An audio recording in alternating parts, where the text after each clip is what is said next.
Hello दोस्तों, तो कैसे हैं आप। आशा करता हूं आप ठीक होंगे। तो हम आज आपको सिखाने जा रहे हैं हाई स्कूल का पहला चैप्टर जो है आपका वास्तविक संख्याएं। तो आप इससे पहले हमारे चैनल एक्सपर्ट स्टडी पॉइंट 1 को लाइक कीजिए, सब्सक्राइब कीजिए और वीडियो को ज़्यादा से ज़्यादा कमेंट करिए। और आप हमें कमेंट में बताइए कि हम आपके लिए कैसी शानदार वीडियो लेकर आए।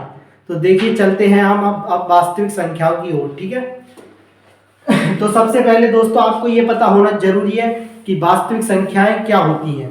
तो वास्तविक संख्याओं से पहले आपको एक और पता होना चाहिए एक बात, जो है परिमेय संख्याएं और अपरिमेय संख्याएं। क्या पता होना चाहिए दोस्तों आपको?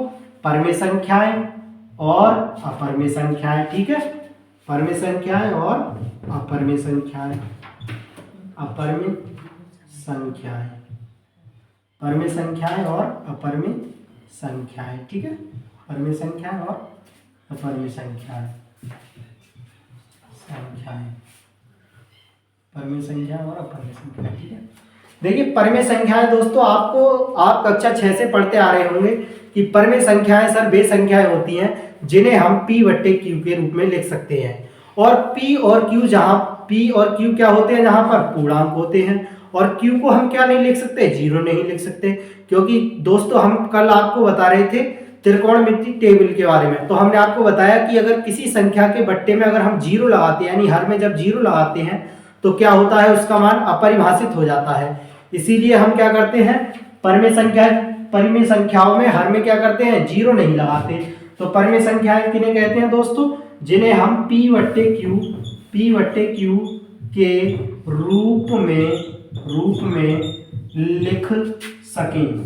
p/q के रूप में क्या कर सकें दोस्तों, लिख सकें। ठीक है, p/q के रूप में लिख सकें। ठीक है, जहां क्या होता है, जहां दोस्तों क्या होता है, जहां p और q, ठीक है ना दोस्तों, p और q पूर्णांक होते हैं दोस्तों। p और q क्या होते हैं दोस्तों, पूर्णांक होते हैं। ठीक है ना, p और q क्या होते हैं, पूर्णांक होते हैं। ठीक है दोस्तों, हमने अभी आपको बताया कि परिमेय संख्याएं वे संख्याएं होती है जिन्हें हम p/q के रूप में लिख सकते हैं, जहां p और q क्या होते हैं, पूर्णांक होते हैं। तो आप कहेंगे सर हमें ये तो पता ही नहीं पूर्णांक होते क्या है। तो पूर्णांक में हमने आपको जब नंबर सीरीज बताई थी तो हमने बताया था कि सर नंबर सीरीज में कितने अंक होते हैं टोटल। आपने बताया था सर इधर प्लस अनंत होता है, यानी हम प्लस की किसी भी संख्या को ले सकते हैं, चाहे वो प्लस 1000 हो, लाख हो, करोड़ हो, कुछ भी ले सकते हैं। ठीक है ना, और हमारा बीच में क्या होता है, संख्या पद्धति पर सर जीरो होता है। उसके बाद इधर कौन सी संख्या होती है सर, माइनस की संख्याएं होती हैं।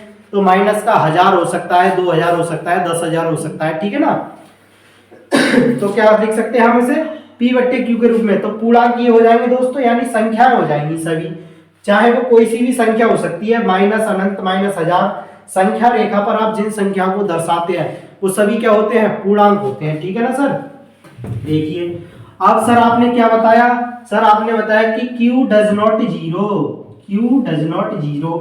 आपने क्या बताया sir, q does not zero, यानी आप q को क्या नहीं लिख सकते सर, जीरो नहीं लिख सकते। ठीक है ना, तो आप समझ गए होंगे आशा करता हूं परिमेय संख्याओं के विषय में।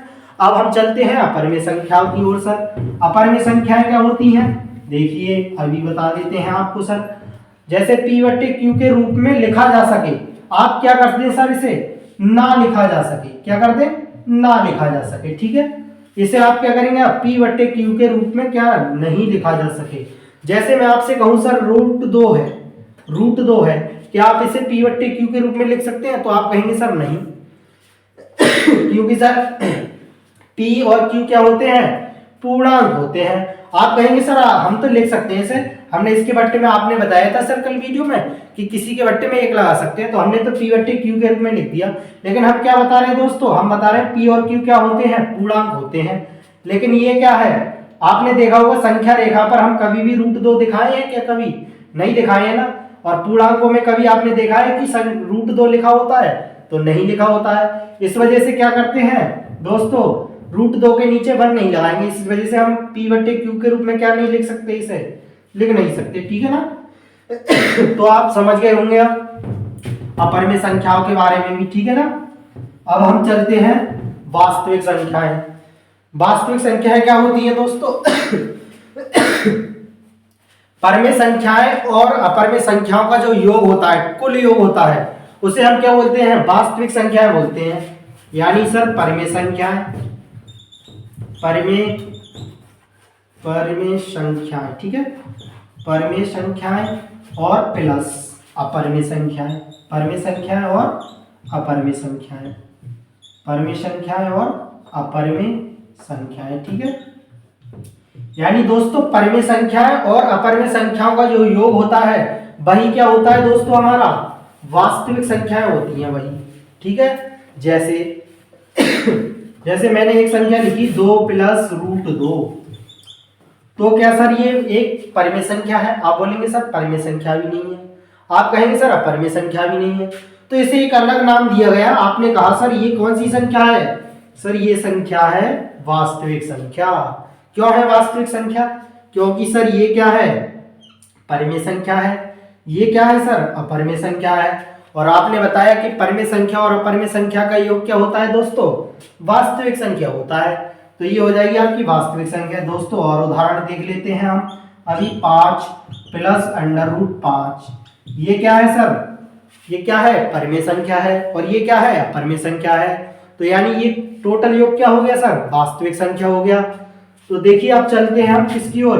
एक 2 नंबर का सवाल और आपको बता देते हैं इसमें। देखिए आपके बोर्ड एग्जाम में 2 नंबर में एक सवाल पूछा जाता है, बेहद ही सिंपल है, ज्यादा कुछ नहीं है उसमें, ठीक है ना। गुणनखंड संबंधित पूछा जाता है। गुणनखंड क्या करना होता है? गुणनखंड।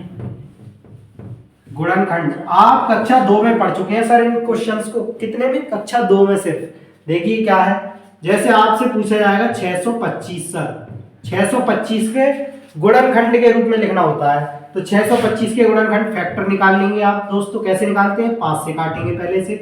5 से काटेंगे, 5 एकम 5, ये हो गए 12, 5 दूनी 10, ये हो गए इधर 2 आ गए, तो 5 पंजे 25, 125 बार में कट गया। फिर काटेंगे 5 से, 5 दूनी 10 और 5 पंजे 25, ठीक है ना।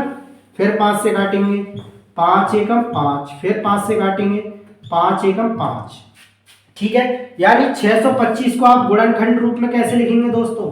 हम कक्षा 2 में ऐसे लिखते थे सर, 625 को गुणनखंड रूप में का गुणनखंड ऐसे करके लिख देते थे, का गुणनखंड, गुणनखंड, गुणनखंड बराबर 5 गुणा 5 गुणा 5 गुणा 5। लेकिन सर आपको इस बार कैसे लिखना होगा? घात रूप में लिखना होगा, घात रूप में। यानी इसे मैं लिख सकता हूं 5 की घात 4, क्योंकि सर आप क्या बता चुके हैं पहले ही कि जितनी बार सर गुणा लिखा हो उतनी उसके ऊपर घात लगा देंगे जब समान संख्या हो। तो आज के लिए बस इतना ही। हमारे चैनल एक्सपर्ट स्टडी पॉइंट 1 को लाइक कीजिए, सब्सक्राइब कीजिए और वीडियो को ज़्यादा से ज़्यादा कमेंट करें। और आपके साथ आपके लिए और भी शानदार वीडियो लाने के लिए हमें कमेंट करिए, हम कैसी वीडियो आपके लिए बनाएं। धन्यवाद।